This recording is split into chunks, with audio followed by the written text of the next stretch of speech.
আলোচনা করার জন্য বিনীতভাবে আহ্বান করছি আমাদের সকলের প্রিয়, আমরা এতক্ষণ যার জন্য অপেক্ষা করেছিলাম, মুফতি হারুন ইজহার হাফিজাহুল্লাহ দামাত বারকাতুহুমকে।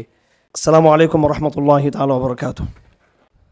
সম্মানিত উপস্থিতি, সকল প্রশংসা আল্লাহ পাক সুবহানাহু ওয়া তাআলার। আজকের এই পবিত্র সিরাত কনফারেন্সে সর্বপ্রথম আমি দরুদ শরীফ পড়ে আমাদের নবীজির স্মৃতিচারণ করতে চাই। আল্লাহুম্মা সাল্লি আলা মুহাম্মাদিন ওয়া আলা আলি মুহাম্মাদ কামা সাল্লাইতা আলা ইব্রাহিম ওয়া আলা আলি ইব্রাহিম ইন্নাকা হামিদুম মাজিদ।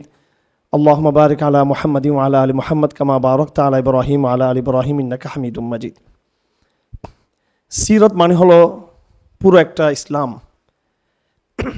সংক্ষিপ্ত সময়ে সিরাতকে উপস্থাপন করা কারো পক্ষে সম্ভব না। আমি আপনাদের সামনে শুধু একটা বিষয় এখানে নিয়ে আসার চেষ্টা করব, সেটা হলো আমাদের সিরাত পাঠের পদ্ধতিটা কী হবে। আমাদের যে কোনো আলোচনাতে দুটো বিষয় থাকে, একটা হলো তাত্ত্বিক বিষয়, আমরা যেটা গবেষণা করি পড়াশোনা করি ওই জায়গা থেকে আমরা কথা বলি, কিন্তু একজন আলোচকের জন্য তাত্ত্বিক যে আলাপ, বুদ্ধিভিত্তিক যে আলাপ, সে আলাপের পাশাপাশি তাকে অবশ্যই তার ওই স্টেটমেন্ট, তার ওই বক্তব্যের সাথে তার বাস্তব জীবনে একটা অভিজ্ঞতা থাকতে হবে। আমি যেটা আজকে শিরোনাম নিয়েছি আমার জন্য, এই সিরাত পাঠের পদ্ধতিটা কী হওয়া উচিত, এটা শুধু আমার তাত্ত্বিক গবেষণার জায়গা থেকে বলছি না, এটা আমার নিজের প্র্যাকটিক্যাল অভিজ্ঞতার জায়গা থেকে আমি বলছি। আমরা কীভাবে সিরাত পাঠ করব, এর আগে আমাদের বোঝার দরকার কেন সিরাত পাঠ করব। কেন সিরাত পাঠ করব, এটা দুটো কারণ। একটা কারণ হলো, যেহেতু জাহেলিয়া 1000 বছর আগে সেই জাহেলিয়া নতুন রূপে প্রত্যাবর্তন করছে আমাদের সমাজে, আমাদের রাষ্ট্রে, আমরা এই জাহেলিয়াকে নির্মূল করতে চাই, এবং এই জাহেলিয়াতকে নির্মূল করতে হলে অবশ্যই আমাদের সিরাতের মডেল আমাদের সামনে থাকতে হবে। এটা একটা কারণ। নম্বর 2 হলো, মুসলিম সমাজের ভিতরে যে সংস্কার আন্দোলনগুলো হচ্ছে, রাজনৈতিক, আধ্যাত্মিক, সামাজিক,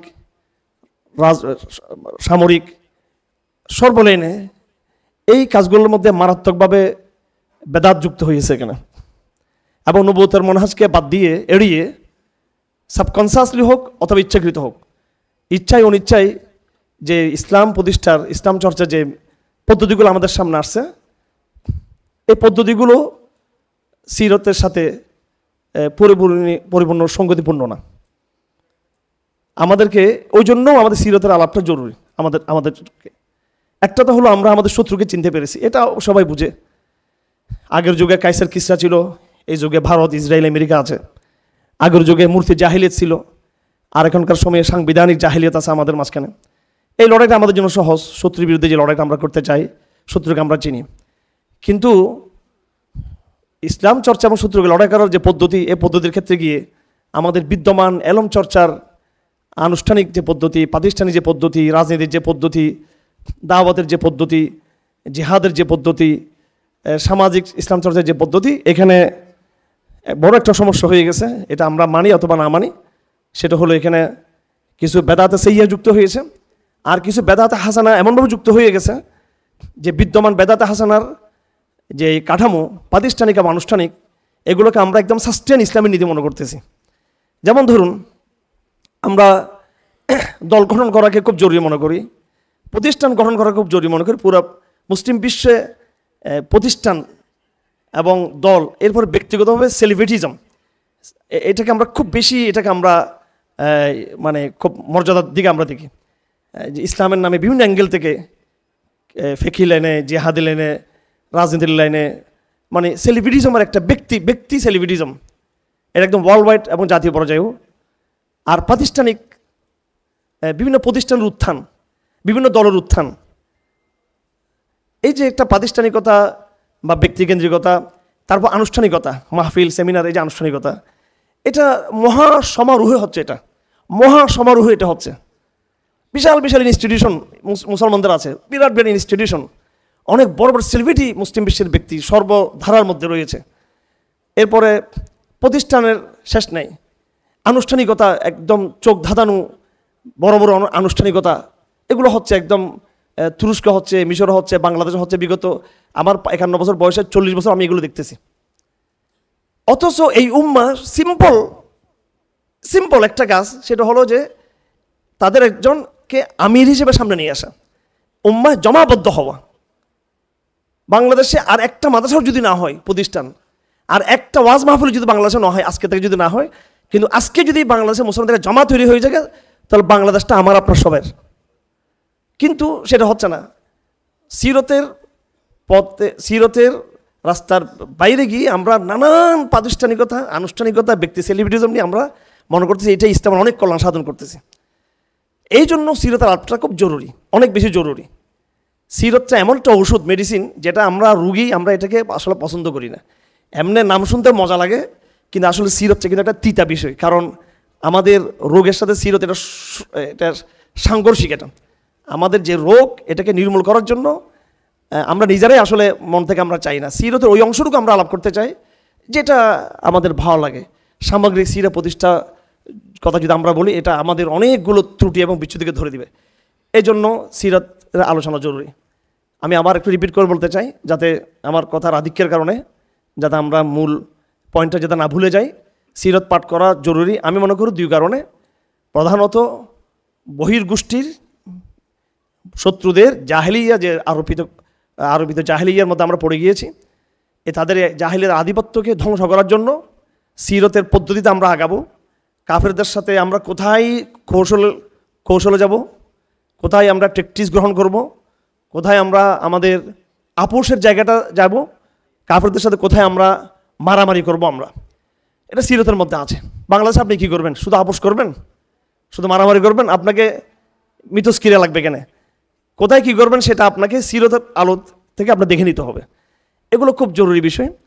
দ্বিতীয়ত হলো আমাদের আভ্যন্তরীণ যে ক্রাইসিস, মুসলমানদের মধ্যে যে আভ্যন্তরীণ যে ইসলাম প্রতিষ্ঠার ক্ষেত্রে যে সমস্যাগুলো রয়েছে, এগুলো যদি আমরা শুধরাতে চাই তাহলে এগুলো সিরতের আলোকে হইতে হবে। এই দুইটা কারণে আমি সিরতের পাঠকে খুব জরুরি মনে করি। এবার খুব সংক্ষিপ্ত সময়ে আমি আমার অভিজ্ঞতা পড়াশোনার জায়গা থেকে সিরত পাঠের যে পদ্ধতি সেই সম্পর্কে আমি বলবো। সিরতের পাঠটাকে আমরা উপর থেকে নিচে আসতে পারি, বা নিচ থেকে আমরা উপর দিকে যেতে পারি।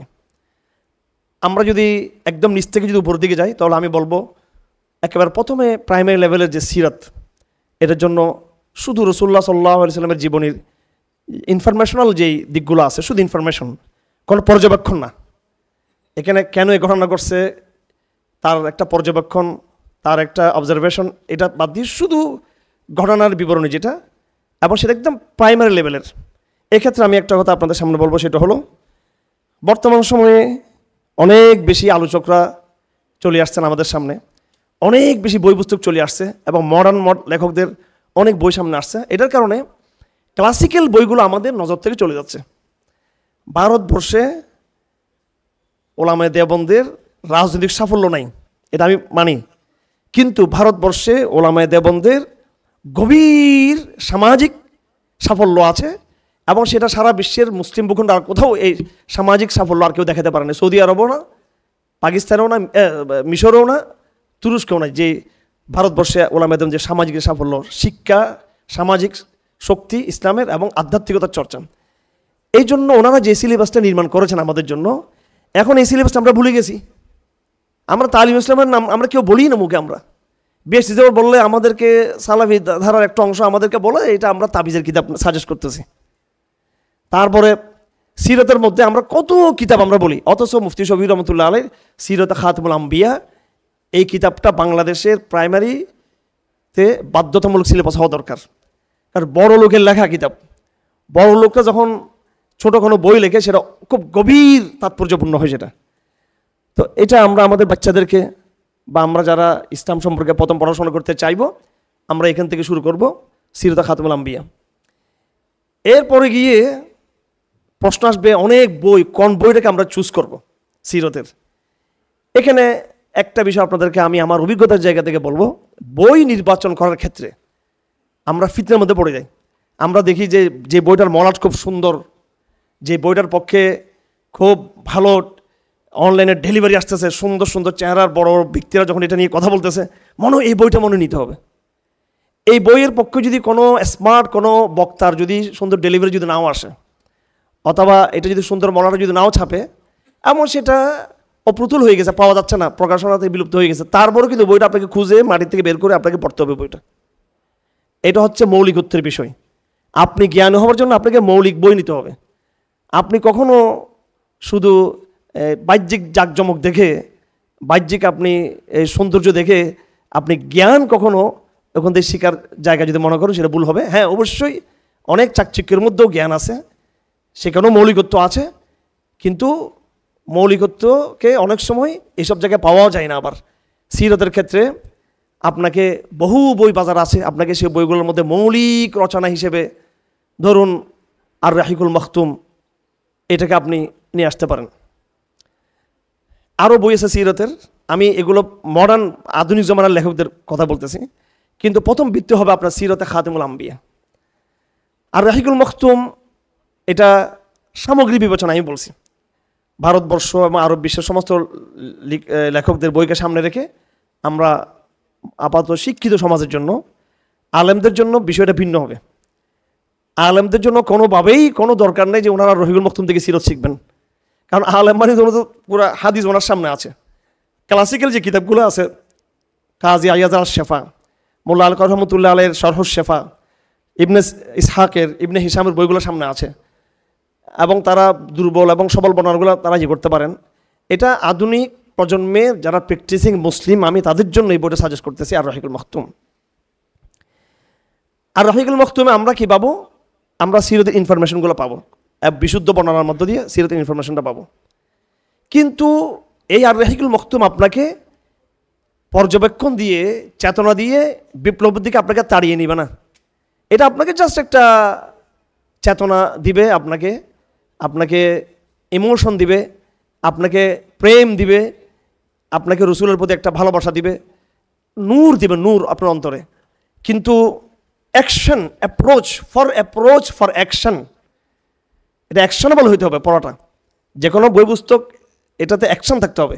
এই অ্যাকশনটা আপনাকে দিবে, অ্যাপ্রোচে উদ্বুদ্ধ করবে, আপনাকে অপারেশনের দিকে নিয়ে যাবে, দাওয়া অপারেশন, সমাজ সংস্কার অপারেশন, জেহাদের অপারেশন, নিজেকে গড়ে তোলার অপারেশন, এগুলোর দিকে নিয়ে যাবে হলো আপনাকে। বিশেষ করে বিপ্লবী এক কথায় যদি বলে যায় তাহলে র্যান্ডমসের যে সিরা, আপনাকে অবশ্যই আর রাহিকুল মখতুম পড়ার পরে ওই র্যান্ডমসের সিরা আপনাকে পড়তে হবে। যদি র্যান্ডমসের সিরা আমরা যদি না পড়ি তাহলে কিন্তু আমার একটা শূন্যতার জায়গা থেকে যাবে। আমি আবার বলতেছি, আমি এই কথাগুলো যারা আলেম তাদের জন্য বলতেছি না, এই কথাগুলো বলতেছি যারা আধুনিক প্রজন্মের, যারা মুসলিম চেতনা যারা লালন করে, আধুনিক সোসাইটিতে যারা উঠে আসছেন, ওনাদের জন্য এই বিষয়গুলো বলা। এগুলো হলো মোটামুটি মৌলিক একটা বিষয়।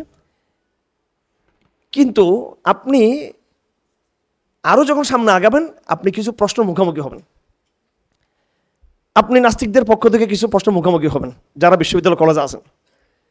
তারা রাসূলুল্লাহ সাল্লাল্লাহু আলাইহি ওয়াসাল্লামের জীবনে বিভিন্ন বিষয় নিয়ে আপনাকে করবে, তারা আপনাকে ব্লেম দিবে, অভিযোগ তুলবে, তারা সংশয় তৈরি করবে, সংশয়।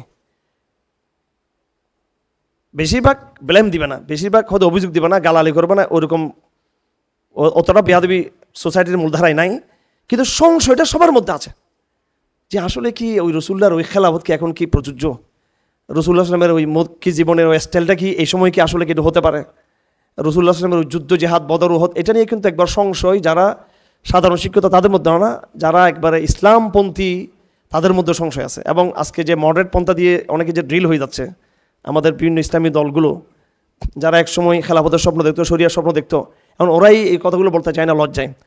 ওনাদের মধ্যে একটা হীনমন্যতা, ইনফারিটি কমপ্লেক্স চলে আসছে। এই জন্য সিরতকে একটু বুদ্ধিভিত্তিক জায়গা থেকে পড়তে হবে। বুদ্ধিভিত্তিক জায়গা থেকে পড়লে আপনি এটা দিয়ে ডিবেট করতে পারবেন, এবং কম্পারেটিভ স্টাডির মধ্য দিয়ে আপনি এই মাও সেতুংবাদ, কার্ল মার্ক্সবাদ, রবীন্দ্রবাদ, তারপরে বিশেষ করে ভারতবর্ষে যে সমস্ত এই শান্তির যে সমস্ত বুদ্ধিজীবীরা আছে, এই সমস্ত মতবাদগুলোকে আপনি ডিনাই করে, পরাজিত করে সিরতের বৈশিষ্ট্য তুলে ধরতে পারবেন। এই বুদ্ধিভিত্তিক শক্তিটা আপনার আসবে। কয়েকটা সিরতের বই যদি পড়ি তাহলে এই শক্তির অর্জন হবে। তার মধ্যে অন্যতম যে বইটা সেটা হলো সৈয়দ সুলাইমান নদভীর পায়গামে মুহাম্মদী। ওনার প্রায় 6-7টা খুতবাতের, এটা খুতবাতে মাদারস নাম দিয়েও, মাদ্রাস খুতবা, এটা বাংলাদেশে বেশি পায়গামে মুহাম্মদী নাম দিয়ে।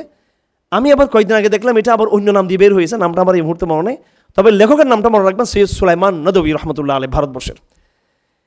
এটা একটু ঠান্ডাভাবে পড়তে হবে, এটা হুটহাট করে পড়লে আসবে না, হুটহাট করে পড়লে কখনো কিছু বুঝে আসবে না। এই 5-6-7টা খুতবা বক্তব্য যদি আপনি ভালোভাবে 1 মাস সময় নিয়ে এই বইটা যদি পড়েন আপনি, সুবহানাল্লাহ, আপনি সিরতের তাত্ত্বিকতার জায়গা, দার্শনিকতার জায়গায়, সিরতের ফিলোসফি, একটা হচ্ছে সিরতের বিবরণ, ঘটনা বিবরণ, ঘটনা ধারাভাষ্য, আটর সিরতের ফিলোসফি, এটাতে এমন জায়গায় চলে যাবেন আমার দৃষ্টিতে এরকম বই কোনো আরব লিখতে পারে না। এটা ইমাম গজালিও সিরতকে এইভাবে তুলে ধরতে পারছেন কিনা আল্লাহ জানে, যে এইভাবে আমাদের ভারতবর্ষ সুলাইমান নবী তুলে ধরছেন এবং আধুনিক সমাজকে সামনে রেখে। এটা হলো দার্শনিকতার জায়গা থেকে। আর যদি একেবারে আক্ষরিক বৈজ্ঞানিক বিভিন্ন মতবাদ, বিজ্ঞানের যে বিভিন্ন সূত্রগুলো আছে, থিওরি অফ রিলেটিভিটি, তারপর আপনার মধ্যাকর্ষণ ইত্যাদি ইত্যাদি ভিন্ন এক্ষেত্রে কখনো বিজ্ঞানকে দিয়ে ইসলামকে যাচাই করা যাবে না, কারণ বিজ্ঞান নিজেই ভুল প্রমাণিত হয় কিছুদিন পরপর। তো ওটা দিয়ে আপনি কীভাবে ইসলামকে করবেন? কিন্তু বিজ্ঞানে কিছু মৌলিক সূত্র আছে যেগুলো প্রমাণিত, এগুলো একবার এক্সপেরিমেন্ট, এগুলো অ্যাপ্লাইড ফর্ম, এগুলো বাস্তবায়িত, এরকম ফর্ম যেগুলো আছে বিজ্ঞানের, এগুলো তো অস্বীকার করা যাবে না, এগুলো পরীক্ষিত। এক্ষেত্রে আমি আরব দেশ, পাকিস্তান, বাংলাদেশ সব জায়গায় ঘুরে, যেটা সত্য কথা, আমি এখানে আমাদের বাংলাদেশের কবি গোলাম মুস্তাফার কোনো বিকল্প পাই নাই। কবি গোলাম মুস্তাফা কিন্তু মিলাদ কিয়াম করতো, কিন্তু আবার এটা একদিক তার, যেমন ডক্টর শমশা আলী মারা গিয়েছেন কিছুদিন আগে, তো ওনার কিছু বিচ্যুতি ছিল কিছু, কিন্তু শাহবাগের বিরুদ্ধে ডক্টর শমশা আলী কিন্তু আমাদের একটা আইকন ছিল। এই জন্য কোনো ব্যক্তিকে আপনি পরিপূর্ণ, আমাদের দেশে হলো মানে একটা দোষ থাকলে সে পুরো একেবারে খারাপ, আর একটা কেউ ভালো থাকলে সে পুরোটাই ভালো। এই যে পুরা বাঙালি জাতি লাগেছে, আমরা ডক্টর কাজী ইব্রাহিমের বিরুদ্ধে লেগে গেছি, ওনার সমস্যা আছে, তো আমরা ডাইরেক্ট ওনাকেও বলছি সেটা ওনার সমস্যাটা কি ওনাকে। কিন্তু এই লোক যে এই যে সেমিনারে বসা অবস্থায় উনি সময়টাকে 1-2-3 বার করে বসে এখানে পড়ে ফেলে। কিয়ামুল-লাইল তো এখনও যে পরিমাণ করে, আমার জানা নেই এই পরিমাণ কিয়ামুল-লাইল, হয়তো অন্য কোনো জানি না ওনার পরিমাণ কেউ করে কিনা। এখন আমাকে ওনার মতো পাগল বানিয়ে দিন আপনারা, যে উনি বলছেন উনি একরকম, আপনিও তার সাথে তাল মিলাচ্ছেন। আমি যখন স্রোত যখন একদিকে চলে যায়, আমার উপর হলো একটু এটাকে একটু ঘুরে দেওয়া, একতরফা যাতে তৈরি না হয়, এটা ভারসাম্য লাগবে আমাদের। তো গোলাম মুস্তাফার মধ্যে সমস্যা আছে, ওনার এই সুন্নিজম যারা করে এদের একটু ওদের একটা ওনার থেকে সমর্থন পাওয়া যায় ওনার থেকে। কিন্তু ওনার সিরতের যে বৈজ্ঞানিক আলাপ যেটা উনি করছেন, এটা হলো বিশ্বনবী, ওনার বইটা লেখা এত মোটা বিশ্বনবী, এই বইয়ের 2টা অধ্যায়। প্রথম অধ্যায়টা আপনার পড়ার কোনো দরকার নেই, কারণ এই প্রথম অধ্যায়টা তো আপনি আর রাহিকুল মখতুমে আরও বিশুদ্ধ বর্ণনা আপনি পেয়ে গেছেন, আর রাহিকুল মখতুমে। তো আমার গোলাম মুস্তাফা থেকে আমার রসুলের জীবনী শিকার কিছু নেই, কারণ এটা আমি সিরত খাতুন মুফতি শফি রহমতুল্লাহ আলী, পাকিস্তানের মুফতি আজম শফি রহমতুল্লাহর বইয়ে পড়ছি, রেনরবসের সিরাতে আরও ভালো করে পড়ছি আমি। হ্যাঁ, এরপর আপনি যদি আমাদের হাদিস ইজিজ কান্দুর রহমতুল্লাহ আলের বই, এটা আমি এখন বলতেছি না, আপনাদের বেশি চাপ হয়ে যাবে সেজন্য, এটা আলমুল আমরা দেখবে।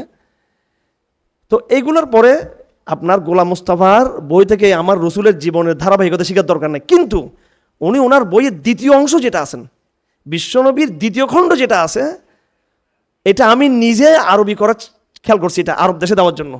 এখনও পর্যন্ত আরব জাহান এবং ইউরোপে এই মাপের লিটারেচার কেউ তৈরি করতে পারেনি সিরতের উপর। ওনার বিশ্বনবীর বইয়েটার দ্বিতীয় খণ্ড উনি কী করছেন, সেখানে উনি একেবারে বিজ্ঞানের বাস্তবায়িত যে সূত্রগুলো, পরীক্ষিত সূত্রগুলোর সাথে সিরতকে উনি নিয়ে আসছেন। এবং ঢাকা বিশ্ববিদ্যালয়ের যে কোনো নাস্তিককে আপনি গোলাম মুস্তাফার ওই অংশটুকু তাকে যখন দিবেন, সে অন্তত আর রসুলকে গালি দেওয়ার সাহস আর পাবে না, সে তার সংশয় বাচ্চা এমনিই দূর হয়ে যাবে তার অন্তর থেকে, সে হয়তো মুরগি শিকার করুক বা না করুক। এবং ওনারই আরেকটা ছোট্ট বই আছে, সেটার নাম হচ্ছে বিশ্বনবীর বৈশিষ্ট্য। আগে যেটা বললাম এটা হচ্ছে বিশ্বনবী, এটা পুরোটা রসুলের জীবনী, এটা 2 খণ্ড 2টা অধ্যায়। প্রথম অধ্যায় দরকার নাই, এখানে শুধু খালি রসুলের ঘটনা বিবরণী, মক্কি জিন্দেগি, মদিনী জিন্দেগি, এগুলো তো আমরা বেটার আরও আগে পড়ে আসছি আর রাহিকুল মখতুমে। কিন্তু দ্বিতীয় অধ্যায়টার মধ্যে বিজ্ঞানের আলোচনা আছে, যেমন ধরুন মেহরাজের বিষয়টা। মেহরাজের বিষয়টা নাস্তিকদেরকে আপনি কোনোভাবে বুঝতে পারবেন না, কোনোভাবে বুঝতে পারবেন না, আপনি যত তর্ক করেন। গোলাম মুস্তাফা বইটা ধরা দিবেন, ওরা রাত্রে ধরা দিবেন, সকালে কথা বলবেন, দেখে তার মুখটা একেবারে ঝলঝল হয়ে যাবে তার নাস্তিকের। আর বিশ্বনবীর বৈশিষ্ট্য যেটা, এটা আরও ছোটো, একবার আরও ছোট্ট বই এটা। আমি অনেক নাস্তিককে দিই বইগুলো। আমার সাথে কারাগার ঢুকছিল এক ডেলি স্টারের এক সাংবাদিক, ঢুকছে নারী নির্যাতন মামলা নিয়ে। আমি বললাম তোমরা না নারীবাদের পক্ষে দালালি করে আমাদেরকে নারী বিদ্বেষী বানিয়েছে, এখন তুমি ঢুকলা কি জন্য বলো? আসলে তো ভুল হয়ে গেছে এগুলো। আমি যাকে এই বইটা পড়ো, গোলাম মুস্তাফার বইটা পড়ো। সে গোলাম মোস্তফার বইটা পড়ে সুবহানাল্লাহ, সে তো পুরোপুরি আমার মুরিদ হয়ে গেছে সে একেবারে। বলে ইসলাম যে এত শক্তিশালী লিটারেচার আগে ইসলাম, বলে আমার এই প্রথম আমাকে কেউ এভাবে দাওয়াত দিয়েছে ইসলামের জন্য। আসলে আমরা আমাদের দেশের রত্নগুলোকে আমরা মূল্যায়ন করি না। গোলাম মোস্তফা, ডক্টর দেওয়ান আজরাফ এরা অনেক বড় বড় মনীষী ছিলেন বাংলাদেশের। তো এটা হচ্ছে সিরতের দার্শনিক দিক। তাহলে কয়েকটা দিক হয়ে গেল কেন। আর রহিকুল মখতুম এই জাতীয় কিতাবগুলো এবং আমাদের সিরত হাতুল আম্বিয়া এগুলো তো জাস্ট ইনফরমেশনাল। র্যান্ডমসের সিরাম আপনাকে অ্যাপ্রোচের দিকে নেবে, অ্যাকশনের দিকে নিয়ে যাবে, বিপ্লববাদী বার্তা দিবে আপনাকে। পায়গাম মোহাম্মদী আপনাকে দার্শনিক করে তুলবে, সিরতের দার্শনিক আলাপটা নিয়ে আসবে। কবি গোলাম মোস্তফার এই বইগুলো আপনাকে বৈজ্ঞানিক বানিয়ে দিবে সিরতের ক্ষেত্রে। এ হচ্ছে মোটামুটি সিরতের ইয়ে। আরও কিছু বই পুস্তক এখানে আছে, রাসূলুল্লাহ সাল্লাল্লাহু আলাইহি ওয়াসাল্লামের রাজনৈতিক জীবনী বিশ্লেষণ, অর্থনৈতিক জীবনী বিশ্লেষণ, এগুলো তো একবার আরও 50টা বই আছে সিরতের কমপক্ষে, যেগুলো বলা যাবে। কিন্তু এত বই এগুলো বেশি আধিক্য থাকলে তখন কোনোটাই হবে না। আমি জাস্ট একটা মৌলিক একটা ইয়ে দিছি আপনাদের সামনে, এগুলো এনাফ আমি মনে করি, এনাফ একদম। আর ভাই একটা কথা আপনাদেরকে বলি, বেশি বই পড়লে যে জ্ঞানী হওয়া যায় তা না। বেশি বই পড়লে জ্ঞানী হওয়া যায় না। 10টা বই পড়লে যে জ্ঞানী হওয়া যায় তা না। একটা বইকে যে 10 বার পড়ে সে বেশি বড় জ্ঞানী। একজন ব্যক্তি 10টা বই পড়ছে, সে যতটুকু জ্ঞানী তার চেয়ে ওই ব্যক্তি বড় জ্ঞানী যে একটা বইকে 10 বার পড়েছে। এই জন্য কম বই পড়ব কিন্তু মৌলিক বই পড়ব, কম বই পড়ব কিন্তু কি করব, মৌলিক বই পড়ব। এবং 2 নম্বরে এই বইগুলোকে বারবার পড়ব, রিপিট করে করে পড়ব। হ্যাঁ, আমি সেই 91 সালে আমি আমার হাতে আসছে সৈয়দ কুতুবের মাইলস্টোন, 91 সালে। তখন আপনাদের আম্মা আব্বাদের অনেকের বিয়ে হয় না, তখনও আপনার জন্ম হওয়া দূরের কথা। 91-এ আমি সৈয়দ কুতুবের এই মাইলস্টোন হঠাৎ লাইব্রেরিতে গিয়ে দেখতেছি উর্দুতে লেখা জাদ্দা ও মঞ্জিল। দেখি আমার কাছে মনে হলে কিছু আছে মনে হয় এখানে। এই যে শুরু করছি গত রাত পর্যন্ত আমি এটা পাঠচক্র করাইছি। ফ্রান্সে আমাদের কিছু, ইউরোপে, ইটালিতে, অস্ট্রেলিয়াতে বাঙালি ভাইরা ওরা রোববারে ছুটি পায়, তো ওরা আমাকে বলে একটু পাঠচক্র করার জন্য। আমি গত রাত্রে পাঠচক্র করিয়েছি। তাহলে দেখুন এই বইটার সাথে আমার সম্পর্ক 91 থেকে এখন কত 2025 সাল পর্যন্ত বইটার সাথে আমার সম্পর্ক। এখনো পর্যন্ত এই বইয়ের কোনো বিকল্প এই দুনিয়া দিতে পারে না, পারবো না এই বইয়ের। এমন ভাবে আল্লাহ পাক সৈয়দ কুতুব দিকে লিখিয়েছেন বইটা। এই জন্য আপনারা মৌলিক বই পড়বেন, সারা জীবন পড়বেন, সারা বছর পড়বেন মৌলিক বই। যাই হোক, আমার আলাপের শেষের দিকে চলে আসছি আমি এখন। আর 2-3 মিনিট আলাপ করে শেষ করে দিচ্ছি। সেটা হলো, এগুলো হলো সিরাতের প্রাথমিক আমাদের চর্চা। এরপরে আপনি একটু এবার গভীরে চলে যাবেন সিরত পড়ার জন্য। গভীরে যাবেন, গভীরে যাবেন বলতে এখানে যদি আপনি সিরতের বই যদি বলেন তাহলে এখানে ইবনে হিশামের আছে, আশ-শাফা আছে, কাজী আয়াজের। আমি আপাতত আপনাদেরকে ওইদিকে আমি সাজেস্ট করবো না। কলেজ বিশ্ববিদ্যালয়ের ছাত্র ভাইদেরকে, আমার আধুনিক প্রজন্মকে ওইদিকে আমি যেতে বলবো না। আপনারা সরাসরি বুখারী শরীফ কোনো আলেমের তত্ত্বাবধানে, একা একা না কিন্তু, একা পড়লে কিন্তু বিভ্রান্ত হবে না, এটা আমি বলে দিচ্ছি। কোরআন শরীফ হেদায়েত দেয়, কোরআন শরীফ পথভ্রষ্ট করে না বুঝলে। আবার কোনো জ্ঞান ওস্তাদ ছাড়া শেখা যাবে না। এটার সাথে আপনার একমত কিনা আপনারা? আপনারা বলেন যে ডাক্তার হওয়া যাবে না প্রতিষ্ঠান ছাড়া, কিন্তু আপনারা নিজেরা আবার আলেম হতে চান প্রতিষ্ঠান ছাড়া। আপনারা বলেন যে ইঞ্জিনিয়ার হওয়া যাবে না প্রাতিষ্ঠানিক শিক্ষা ছাড়া, কিন্তু নিজেরা আবার এলম চর্চা করে বলা আপনার আলেমটা কি বুঝে। এই জন্য যে কোনো মসজিদে যখন ভালো আলেম, অবশ্যই ভালো আলেম হইতে বনি, ভালো বিশুদ্ধবাদী আলেম, ওনার সোহবতে আপনারা বুখারী শরীফটা, এটাকে অনেকে মনে করে হাদিসের কিতাব, এটা আগাগোড়া একটা সিরতের কিতাব এটা। এবং সিরতের সবচেয়ে শক্তিশালী টেলিভিশন এটা, ডকুমেন্টারি বুখারী শরীফটা। একদম পুরা মদিনা, মক্কা মদিনার জীবনকে একেবারে বিদ্যুৎ থেকে নিয়ে আসছে ওখানে। এটা আপনার অন্তরে নূর চলে আসবে এবং পুরো বিষয়টা আপনার কাছে স্পষ্ট হয়ে যাবে, যেটা সিরতের লেখকরা ওইভাবে হয়তো আসবে না, যে নূরটা বুখারীর মধ্যে পাবেন। এটা হচ্ছে হাদিসের মধ্য দিয়ে সিরতকে পাঠ করা। আসলে এই ক্ষেত্রে বুখারী একটু অনন্য। আমি মুসলিম শরীফও দেখেছি, আর আমরা তো এগুলোর শিক্ষক, তিরমিজি শরীফ পড়াচ্ছি 25 বছর আমি। রাসূলুল্লাহকে বুখারী যেভাবে তুলে আনছে সাল্লাল্লাহু আলাইহি ওয়াসাল্লাম, ইমাম বুখারী যেভাবে তুলে আনছেন আমাদের নবীজিকে, আরও মুহাদ্দিসের অবদান আছে, কিন্তু ওনার ওই ইয়েটা, ওই ফ্লেভারটা কিন্তু অন্য হাদিস কিতাবে এরকম। হয়তো অন্যদের অনেক বৈশিষ্ট্য ছিল, আবু দাউদের বিরাট বৈশিষ্ট্য ছিল, এবং মুসলিমের অনেক বড় বৈশিষ্ট্য ছিল, ইমাম বুখারীর চেয়ে ভালো ছিল কিছুর দিকে। কিন্তু এই জায়গাটাতে বুখারী অনন্য। কোন একজন আলেমের ইয়েতে 2 বছর সময় নিয়ে, 1 বছর 2 বছর 3 বছর সময় নিয়ে আগাগোড়া বুখারীটা পড়ে ফেলবেন। মক্কি মদিনী জিন্দেগির বিভিন্ন শান্তি অশান্তি, বিভিন্ন রকমের পরিস্থিতি, অরাজকতা, তারপরে আবার রাসূলুল্লাহর যে মানে সমস্ত কিছু এখানে আপনি আলহামদুলিল্লাহ চলে আসবে। এখানে একটু সময় লাগবে। এটা আমার একদম আলাপের শেষ পর্যায়ে আমি চলে আসছি। আপনার সিরত পাঠের চূড়ান্ত অ্যাবসলিউট যেটা আপনার দিক নির্দেশনা হবে সিরত পাঠের জন্য, যেটা সবচেয়ে প্রধানতম যে সিলেবাস, সেটা হচ্ছে আল কোরআনুল কারীম। কিভাবে? এই কোরআনুল কারীমে সূরা ফাতিহা থেকে নাস পর্যন্ত এখানে পুরোটাই তো রাসূলুল্লাহ সাল্লাল্লাহু আলাইহি ওয়াসাল্লামকে সম্বোধন করে বলা হয়েছে কোরআন শরীফ, কিন্তু এখানে স্পেসিফিক রাসূলুল্লাহর আলাপগুলো কোথায় কোথায় আছে ওই আয়াতগুলোকে আপনাকে বের করে নিয়ে আসতে হবে। যেমন সূরা বাকারা শুরুতে আছে আউযু বিল্লাহি মিনাশ শাইতানির রাজিম, কামা আরসালনা ফীকুম রাসূলাম মিনকুম ইয়াতলু আলাইকুম আয়াতিনা ওয়া ইউযাক্কিকুম ওয়া ইউআল্লিমুকুম কিতাবাল হিকমাহ ওয়া ইউআল্লিমুকুম মা লাম তাকুনু তা'লামুন ফাযকুরুনি আযকুরকুম ওয়াশকুরু ওয়া লা তাকফুরুন। এটা আবার রিপিট হয়েছে, এটা আবার সূরা আল ইমরান এসেছে। আর আমি একটা আয়াত পড়েছি, এটা ব্যাখ্যা দেওয়ার সময় নাই। এইভাবে সূরা আল ইমরান আরও আয়াতগুলো আছে। সূরা আরাফের মধ্যে আরও সুন্দর করে আরাফের লাস্টে করে কিছু আয়াত আছে সিরতের। সূরা আহজাব আগাগোড়া সিরতের কিতাব, সূরা নূরে সিরতের রয়েছে, সূরা সফের মধ্যে রয়েছে, সূরা মুহাম্মদ তো আছে। বিভিন্ন কিতাবে কোরআন কারীমের বিভিন্ন সূরার মধ্যে রাসূলুল্লাহ সাল্লাল্লাহু আলাইহি ওয়াসাল্লাম জীবনের বিভিন্ন দিকগুলো এসেছে। একটু কষ্ট করে আপনারা এই কোরআনে রাসূলুল্লাহ সাল্লাল্লাহু আলাইহি ওয়াসাল্লাম সিরতের আলাপগুলো কোথায় কোথায় কীভাবে আসছে, এই আলাপগুলোকে কোরআন থেকে বের করতে হবে। কোরআন হচ্ছে রাসূলুল্লাহ সাল্লাল্লাহু আলাইহি ওয়াসাল্লামকে পেশ করার, এটাকে আমরা আরবিতে বলি আত-তাসবিরুল কোরআনি লিসসিরাতিন নববিয়্যাহ, Quranic picture, Quranic view of the sira, এর কোরআনিক ভিউ এটা আমাদের সামনে এটা লাগবে।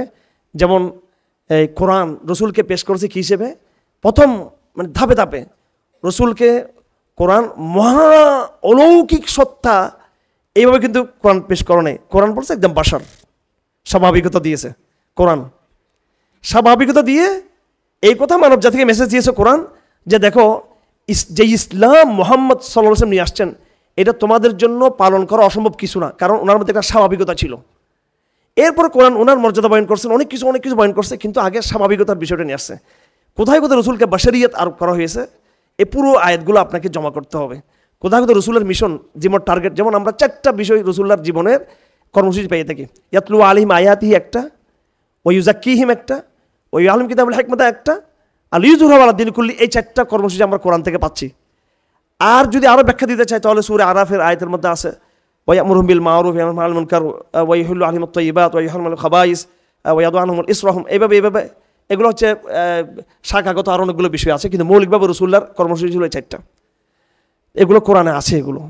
সুতরাং রাসূলুল্লাহর জীবনী লেখকরা কি লিখেছেন, হাদিস বিশারদরা কি হাদিস আনছেন, তার চেয়ে বেশি জরুরি হলো স্বয়ং রসুলকে যিনি দুনিয়াতে পাঠিয়েছেন সে মহান আল্লাহ পাক সুবহানাহু ওয়া তাআলার নেগেটিভ দিয়ে রসুলকে বোঝা, ওনার বয়ান দিয়ে রসুলকে বোঝা। আল্লাহ পাক সুবহানাহু ওয়া তাআলা আমাদেরকে এইভাবে সিরত পাঠের তৌফিক আমাদেরকে দান করুন, তাহলে মোটামুটি আমরা ভালো তালেব ইলম হতে পারবো। আগে আপনাকে পড়তে হবে, তারপর আপনাকে কাজ করতে হবে। এই সমস্ত পড়ার উদ্দেশ্য হলো যেন আমরা আমাদের জীবনে বাস্তব সিরতকে ফিট করতে পারি। বাস্তব আমাদের সিরত আসবে কোন সময়, আগে আমার আকীদা ঠিক করতে হবে। 1 নম্বরে আমার আকীদা বিশুদ্ধ করতে হবে, এই জমানায় আমার আকীদার রুট ঠিক করতে হবে। 2 নম্বরে আমার ইলম অর্জন করতে হবে, সিরতের 2 নম্বর শিক্ষা। 3 নম্বরে হলো সেই আকীদা ইলম নিয়ে দাওয়াতের ময়দানে আমাকে ঝাঁপিয়ে পড়তে হবে। 4 নম্বরে এটি ইসলামের বৈশিষ্ট্য, ইসলামের দাবি এবং রসুলের সিরতের মূল টার্গেট সেটা হলো আকীদা, ইলম এবং দাওয়াতের পরবর্তী স্টেজে আমাকে আল্লাহর দ্বীনকে বিজয় করার জন্য, জিহাদ করার জন্য আমাকে প্রস্তুত হইতে হবে আমাকে। এটা হচ্ছে সিরার মেসেজ। আল্লাহ পাক সুবহানাহু ওয়া তাআলা আমাদেরকে তৌফিক দান করুন। ওয়া মা আলাইনাল বালাগ ওয়া সাল্লাল্লাহু তাআলা খাইরুল খালকি মুহাম্মদ ওয়া আলিহি ওয়া সাহবিহি আজমাইন। সুবহানাল্লাহি ওয়া বিহামদিহি আশহাদু আল্লা ইলাহা ইল্লা আনতা আস্তাগফিরুকা ওয়া আতুবু ইলাইহি।